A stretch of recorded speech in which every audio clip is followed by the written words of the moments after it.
Hi, hello. Welcome back to our channel Pushpa Bhupal. So, నేను కామ్‌గా తెచ్చిన వెజ్జీస్ అన్నీ కూడా నీట్‌గా అన్నీ క్లీన్ చేసుకొని, ఆర్గనైజ్డ్‌గా ఫ్రిడ్జ్‌లో పెట్టుకోకుండా ఆ బొమ్మలతో ఆడాను. ఒక సౌండ్ చేశాను. మా చిట్టోడైతే లేచేశారనమాట. సో, అనుకుంటూనే ఉన్నా ఇవి పనంతా అయిపోయేంత వరకు వెజ్జీస్ అన్నీ సర్దే వరకు లెయ్యకూడదు బాబు అని. ఇంకా నేనే లేపినట్టు అయిపోయిందనమాట. ఇంకా coming to this video. Bhupal అయితే మార్కెట్‌కి వెళ్ళి కావాల్సిన వెజ్జీస్ అన్నీ తీసుకొచ్చారనమాట. నార్మల్‌గా అందరం వెళ్ళేవాళ్ళం. ఇప్పుడు కుదరట్లేదు. నలుగురెళ్ళాలంటే కష్టమైపోతుంది. ఇంకా హోమ స్కూల్‌కెళ్ళింది. మా చిట్టోడైతే పడుకో ఉన్నాడు. ఇంకా నేను ఇంట్లో పనులు చేసుకుంటూ ఉంటే భూపాల్ అయితే వెళ్ళి వెజ్జీస్ తీసుకొచ్చేసారనమాట. సో, ఆ తెచ్చిన టాయ్‌ని ఊరికే ఉండకుండా ఊదాను. అది ఎంత సౌండ్ వచ్చిందో హార్న్ వచ్చినట్టు వచ్చింది. ఇంక మా చిట్టోడైతే లేచేసాడు. లేచి నన్ను చూడకుండా చూడండి కిందేదేదో ఉన్నాయి అవన్నీ ఇంకా కిందకి దిగి అన్నీ లాగేయాలనే ఆత్రంతో ఉన్నాడనమాట. ఇంకా సౌండ్స్ చేస్తుంటే చూస్తూ ఉన్నాడు. ఇంకా తిరుపతి గంగమ్మ గుడి దగ్గర ఉంది గదా మార్కెట్. అక్కడే రెగ్యులర్‌గా మేము వెజ్జీస్ అన్నీ తెచ్చుకుంటూ ఉంటామనమాట. ఇంకా బాబుకి ఆ టాయ్స్ ఇచ్చేసి ఆడుకుంటూ ఉంటే, ఇంకా పక్కన అన్నీ గూడా నేను ఇవన్నీ సెగ్రిగేట్ జేసుకుంటున్నా. అసలు నిజంగా ఇలా వెజిటబుల్స్ తెచ్చిన రోజు ఎంత పనుంటాదో తెలుసా? అన్నీ ఇప్పుడు లీఫీ వెజిటబుల్స్ అంటే అన్నీ నీట్‌గా కట్ చేసుకొని, అన్నీ ఫ్రీజర్‌లో పెట్టుకోవాలి. వెజ్జీస్ అన్నీ సెపరేట్ జేసుకోవాలి. చాలా పనుంటది. దట్ టూ పిల్లలు ఇంట్లో ఉన్నారనుకోండి, ఇంకా అది డబల్, త్రిబుల్ పనయిపోద్దనమాట. ఇంకా హోమ ఉంటే హోమ గూడా నాతో పాటు కూర్చునేది. తను స్కూలుకి వెళ్ళింది. ఇంకా లంచ్ గూడా ఏం జేయలేదు. 12 పైన అయిపోయిందనమాట. ఇంక వెజ్జీస్ తెచ్చాకే చేయాలి. ఇంకా హోమ వచ్చే లోపల అట్‌లీస్ట్ ఇవన్నా సర్దేద్దాం బాబుని హ్యాండిల్ జేసుకుంటూ అంటే, ఆ క్యారెట్, ఆమ్లా అన్నీ గూడా నోట్లో పెట్టేసుకుంటున్నాడు. వాష్ చేయలేదు. వద్దు, వద్దు అని నేను లాగడం, మళ్ళీ పెట్టుకోవడం ఇలానే జరుగుతుంది. ఇలా కాదు అని జెప్పి బాబునైతే వాకర్‌లో కూర్చోబెట్టేసాను కాసేపు. ఇంకా ఫాస్ట్ నాకు జస్ట్ ఒక 15 మినిట్స్ ఉంది. 15 మినిట్స్‌లో ఇవన్నీ నేను క్లీన్ చేసి ఎత్తిపెట్టుకోవాలి అంత ఫాస్ట్‌గా. మళ్ళీ హోమ వచ్చిందనుకోండి అస్సలు పనవ్వదనమాట. మా ఇంట్లోనే కాదు అందరి ఇళ్లల్లోనూ ఇంతే. ఎప్పుడు వెజ్జీస్ తెచ్చుకున్నా వీక్లీ వన్స్ వెళ్తూనే ఉంటాం గదా! మార్కెట్‌కి, సంతలకి ఇలా ఊర్లో అయితే సంతలకెళ్తూ ఉంటారు మా నాన్న. సో, ప్రతి ఇంట్లో తెచ్చిన రోజు కొంచెం టైం బట్టి ఓపికగా అన్నీ క్లీన్ జేసుకోవాలనమాట వెజ్జీస్ అన్నీ గూడా.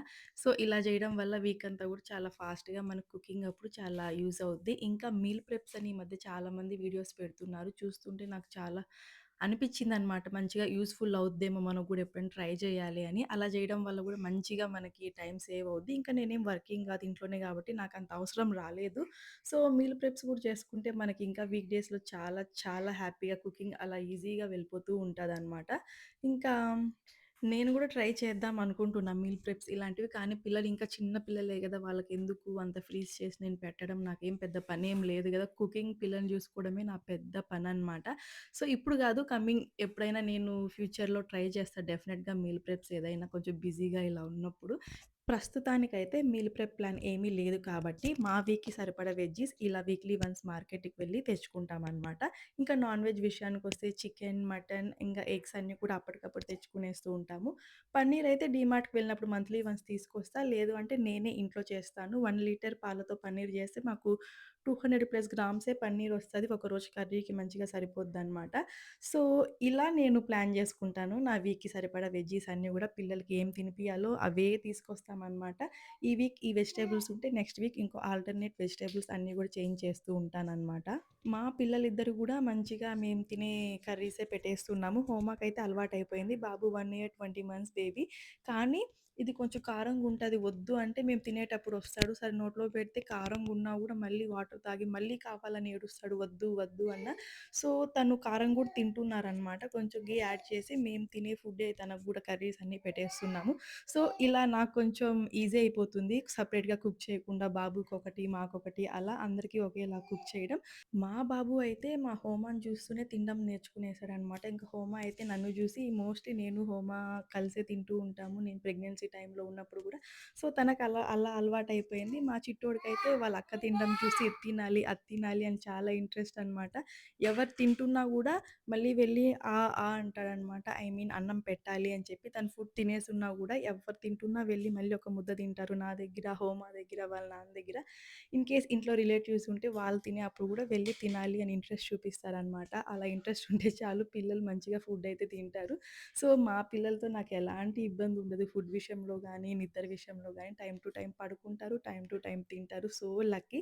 సో, అందువల్లే నేను ఇద్దరు పిల్లల్ని ఈజీగా హ్యాండిల్ చేస్తున్నాననమాట. ఇంకా అవన్నీ గూడా అన్నీ సర్దేశాను. ఇంకా భూపాల్ పాపనైతే తీసుకొచ్చేసారనమాట. ఫుల్ వర్షం పడుతోంది. ఇంకా ఫాస్ట్‌గా వంకాయ కర్రీ అయితే చేసేసాను. గుత్తి వంకాయ కర్రీ అనమాట. ఇంక క్యాప్ష్యూర్ చేద్దామంటే అస్సలు టైం లేదు. 12:30 పైన అయిపోయింది కుకింగ్ స్టార్ట్ చేయడానికి. సో, గైస్ ఇదండి మా వీక్‌కి సరిపడా వెజ్జీ స్టోరీ. సో, వీడియో డెఫినిట్‌గా మీ అందరికీ నచ్చిందనుకుంటున్నాను. సో, వీడియో నచ్చితే like, share and subscribe. Thank you so much for watching. మళ్ళీ నెక్స్ట్ వీడియోలో కలుద్దాం. Until then take care. Bye bye. This is Pushpa Bhupal.